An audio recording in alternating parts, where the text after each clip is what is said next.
Welcome to Real Talk, where I give real answers to real questions from real worship leaders. If you are a real worship leader with a real question and you want a real answer, head right here and submit your question for a future episode. Got some good questions this week? Let's talk about it. I've recently become aware that one of our team members is playing the drums for another church on the Sundays that he is not on rotation. He plays 2 Sundays a month for our church, which is what he requested when he began playing. He said that he needed every other Sunday to sit and refuel with the congregation. As the director, I respected his wishes for playing only every other Sunday. Should this be a concern that he is sharing his time with another church? Instead of just giving a broad, sweeping answer, let's think about why he might be doing this. Because there's certain situations where I think maybe it's not the wisest thing to do, and then there's other situations where it's like, okay, maybe I can see why he's doing that, and it's actually a beneficial thing. Let's talk about the beneficial, like what could be going on that we can celebrate. And maybe it's that this other church doesn't have a drummer and they want somebody to fill in, and this guy is just being nice and they don't have a drummer right now and he's filling in for them. And it's actually him serving the capital C church in a healthy way. I would start with that assumption. And if that's the case, then I would celebrate him doing that. I would say there's a church who needs a drummer right now. This guy's filling in at that church until they can find a drummer who can serve there consistently. And so I'm going to say, yeah, go help the other church. That's awesome that you're doing that. So that's the positive angle that this could take. The other angle that this could take, and this is, I go back and forth because obviously, it's not the worst thing in the world if he's playing at another church. It could be, hey, I only come whenever I'm scheduled to play at this church because I just want to play drums, but I don't really care about going to church. And then the other 2 weeks, he could just not be coming to church, any church at all, and just taking Sundays off. So think about it from that perspective. It could be worse.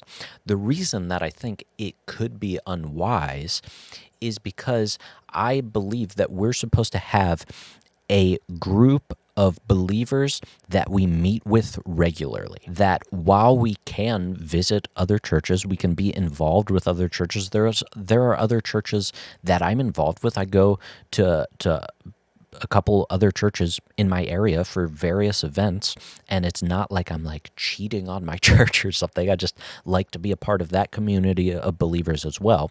But I'm not sacrificing my Sunday morning gathering with the people that I am committed to, like a bigger commitment to. I'm not sacrificing that to go worship at another church. And so some of the negative ways that this could be viewed would be, well, this guy just cares about playing drums. So if he can't play drums here, he's going to go to another church because he only cares about playing drums. I don't know if that's what's happening here. Like I said, maybe he's just helping out another church. But I would say that the wise thing for a Christian to do would be to find a body of believers that you can be regularly committed to. Because if we're split up between 2 different churches and we're occasionally going to this church and we're occasionally going to this church, then it's hard to build deep, meaningful relationships with people from either of those churches. And that's what we want out of our church. We want to live life with a community of believers, not just on Sunday mornings. There's stuff outside of Sunday mornings too, but our Sunday morning gatherings are the gathering of the church, the Sabbath day gathering of the church, where we should be gathering with the people that we are in covenant with, fellowshipped with, saying we believe these things about God. We're going to hold each other to those beliefs. We're going to encourage one another in them, spurring each other on to love and good deeds, all the more as the day draws near. I want to do that with people that I have deep, meaningful relationships with. The only way that I'm going to have deep, meaningful relationships with those people is if I regularly meet with them. And once again, that's not just on Sunday, that's also throughout the week. But Sunday is a special day when believers gather together with their church. So to answer your question, should this be a concern that he is sharing his time with another church?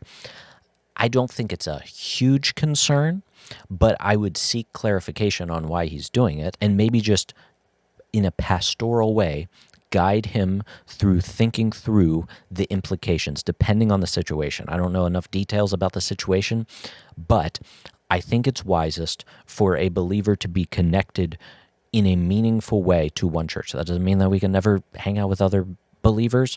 This doesn't mean that we can never go to another church on a Sunday, but we should regularly be attending the Sunday morning service, or whenever your service is, Sunday afternoon service, with the believers in our church, because that's going to help us best function as a community of believers when we gather together regularly. Greetings. I participate in a small but growing worship team. The team is facing some challenges that I feel are directly related to the group's growth. One issue is lack of rehearsal time. This is somewhat understandable because I can see the difficulty of coordinating rehearsals on a weekday with 4 or 5 musicians and vocalists. The second issue is that songs are being published Thursday or Friday before the service, and there is no rehearsal then. This is an issue especially for people that have never heard the songs. This causes Sunday services to be somewhat messy. When the team was smaller, and it was only a piano and a singer and maybe a cajon, that was not a problem.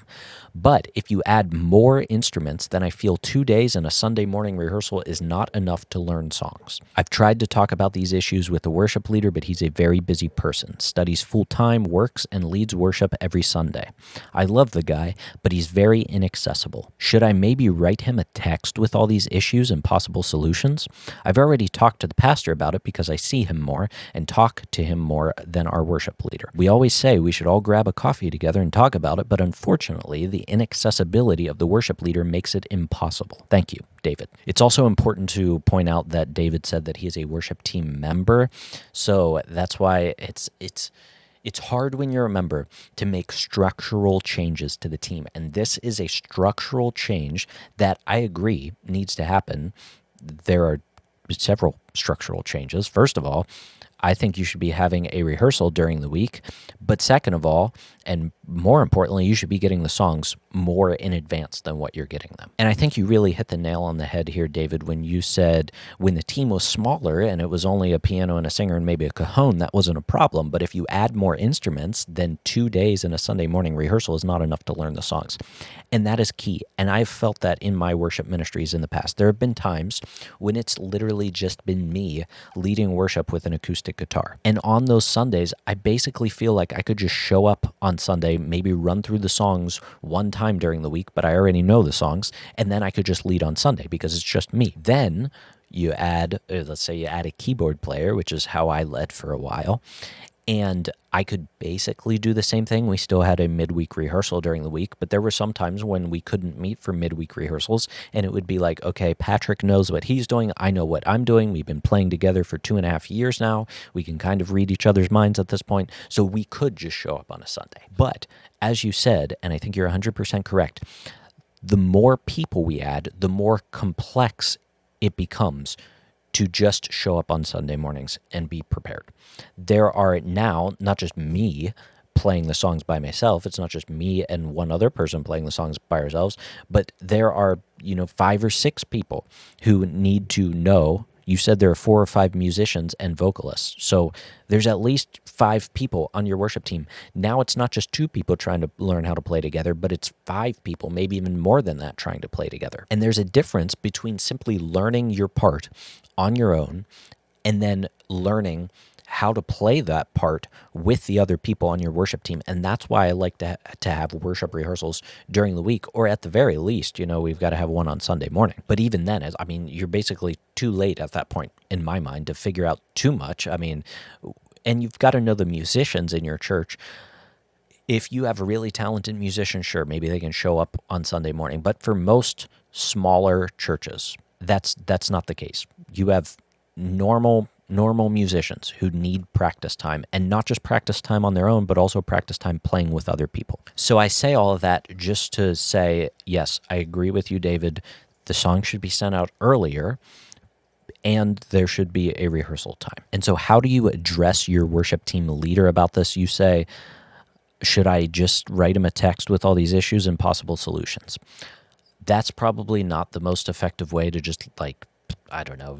I don't even know what the phrase I'm looking for is, but just nuke him with a bunch of complaints, and here's everything I've been thinking about for the past 6 months or however long you've been thinking about it. Something I like to remind people of is oftentimes we have these thoughts in our heads, and we might have communicated them once or twice or maybe 3 times to somebody else, but we've stewed on them, which it sounds like what you've done. We've stewed on them for the past 6 months. And so in our minds, we think this person should know the problem because I've talked about it over and over again, but you haven't actually talked about the problem over and over again. You've just thought about it in your head.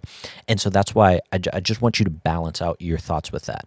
You've been thinking about this for a while. This guy probably hasn't been thinking about it. So don't just slam him with a wall of text in a text message. But before or after the service, he's got to be there, before or after the service. So I would bring it up to him then and do it in a polite way.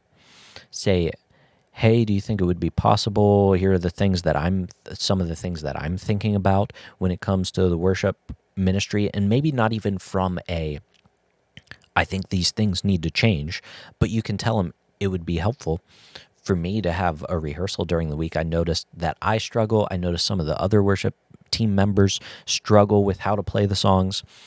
I think you can definitely bring up, I need the songs before Thursday or Friday, or else I can't be prepared. I think that that's a fair expectation. Like, I should have the songs by Tuesday or something during the week. And honestly, I think that's probably the direction I would take it, would be, I'm a worship team member.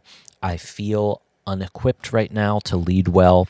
And so these are the things that would help me lead better. And I think it's perfectly fine to have a conversation like that with the worship team leader. Also, I wouldn't worry too much. It's like this person's very busy. He studies full-time, he works, and leads worship every Sunday. Everybody has things going on in their lives. That doesn't mean that we can just forsake the other commitments that we have of what it means to be a worship team leader. There are certain things that a worship team leader should be doing, and it doesn't. You don't get a free pass because you're busy with other things. If you can't meet, and I'm not even saying this guy's doing this, but I've just heard it in the past.